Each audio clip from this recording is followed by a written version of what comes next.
Hello guys, आज मेरो बिदा भएपछि म डाइरेक्ट घर आएपछि मेरो साथीहरू कोही पनि घरमा थिएन अनि म एक्लै थिएँ।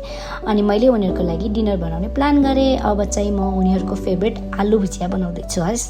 अनि आलु भुजिया बनाउनलाई चाहिँ पहिला आलु काटेँ अनि आलुलाई पानीमा भिजाएँ। यसको स्टार्चहरू फालेँ होइन त। अनि यसलाई मजाले पखालेँ। अनि अर्को कुरा उनीहरूको फेभरेट कुरा पनि बनिरहेको छ, जुन चाहिँ म अहिले देखाउँछु। उनीहरूको फेभरेट, मेरो साथीहरूको फेभरेट चाहिँ मेरो पश्चिममा पाक्ने एउटा दाल हो होइन, जुन चाहिँ करी, हामी चाहिँ पल्यो भन्छौँ। यसको रेसिपी चाहियो भने हजुर कमेन्ट गर्नुहोस् है त, अनि म भन्छु यसको रेसिपी पनि। त्यसपछि चाहिँ मैले के गरेँ, पानी नितारेँ, पानीलाई चाहिँ ड्राई गराएँ, त्यो उसलाई आलुलाई चाहिँ ड्राई गराएँ। त्यसपछि चाहिँ प्यानमा तेल राखेँ। अब म चाहिँ धेरै तेल हाल्दैन, थोरै तेल राख्छु है, ननस्टिक भएर मजाले टाँसिँदैन। अनि स्टार्च पखालेको छु नि त मैले, अनि स्टार्च पखालेको भएर त्यो टाँसिँदैन क्या।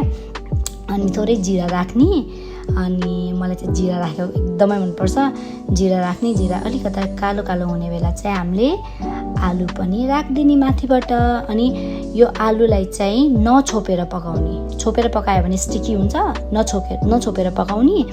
अनि त्यसपछि नछोपेर एकछिन पकायो भने अनि बल्ल पछि गएर नुन, बेसार अनि अलिकता चिली पाउडर राखिदिएँ मैले। अनि जुन यसमा बेसार मात्रै देखेको छ है त। अनि दिस इज द रिजल्ट। अनि मजाले यो नछोपेर पकाउने, अनि एउटा पनि चिप्किँदैन कि एकअर्कामा।